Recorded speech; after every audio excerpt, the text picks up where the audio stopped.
ప్రధాన పురుషుడి పేరు పద్మశాలి. అంటే మార్కండేయుడు శివుణ్ణి తపస్సు చేసి మెప్పిస్తే శివుడు ఒక వరపుత్రుణ్ణి అయోనిజుణ్ణి ఇచ్చాడు. అమ్మవారు సీతాదేవి ఎలా అయితే భూగర్భం నుంచి వచ్చి అయోనిజ అయ్యిందో వేదవతి పద్మావతిగా పుట్టింది, ఆవిడ అయోనిజ.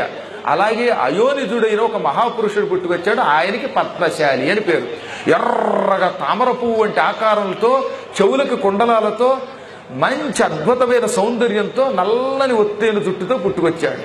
ఆయన పుట్టుకొచ్చి, తండ్రి మార్కండేయ, నా కర్తవ్యం ఏమిటి అంటే ఈశ్వరుణ్ణి పూజించాలి, అది నీ వల్లే అవుతుంది. పాప ఈశ్వరుడు బట్టలు లేక బాధపడుతున్నాడు. ఈ శివుడు నిజంగా బట్టలు కావాలా? కానీ ఈయనకి ఎంత భక్తి అండి! మన శివుడు మనల్ని అనుగ్రహిస్తున్నవాడు, లోకాలకు అధిపతి. ఆయనకు నువ్వు ఒక వస్త్రం సమర్పించనగానే ఆయన అప్పటికప్పుడు తన అపూర్వ శక్తితో ఒక మగ్గం తయారు చేసి, చక్కని అందమైన వస్త్రం తయారు చేసి ఈ వస్త్రాన్ని ఆయనకి సమర్పించాడు. అప్పటి నుంచి శివుడు ఏమన్నాడో తెలుసా? ఈ భూలోకంలో నా శివాలయములున్నంత కాలము మీ పద్మశాలి వంశం అపార కీర్తి పొందుగాక. మీ వంశస్థులు లేకపోతే ఈ సృష్టిలో ఉన్న ఏ వ్యక్తికి కట్టుకునే వస్త్రం కూడా లేకుండా అయిపోగాక, మీరంత గొప్పవాళ్ళు అని ఎంతో పవిత్రతతో ఆయన ఆశీర్వదించాడు. ఆ మార్కండేయుడి యొక్క వరపుత్రుడు అయోనిజుడైన పద్మశాలి యొక్క వంశమే మీరంతా. అంటే మీ వంశం ఎంత గొప్పదో ఆలోచించండి.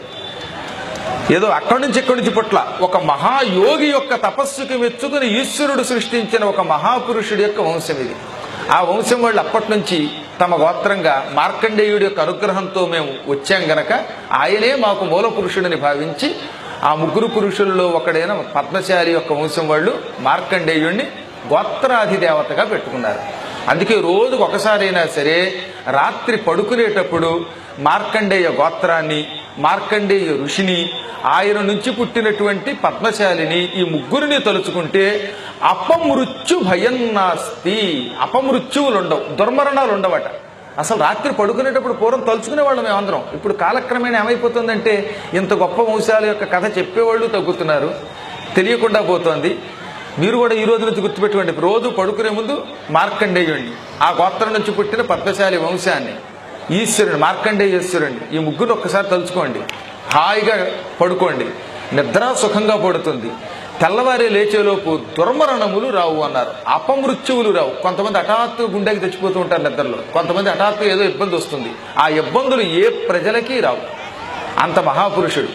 ఆ పద్మశాలి అనే పేరు కలిగినటువంటి ఆ మార్కండేయుని యొక్క ప్రథమ పుత్రుడు అయోనిజుడు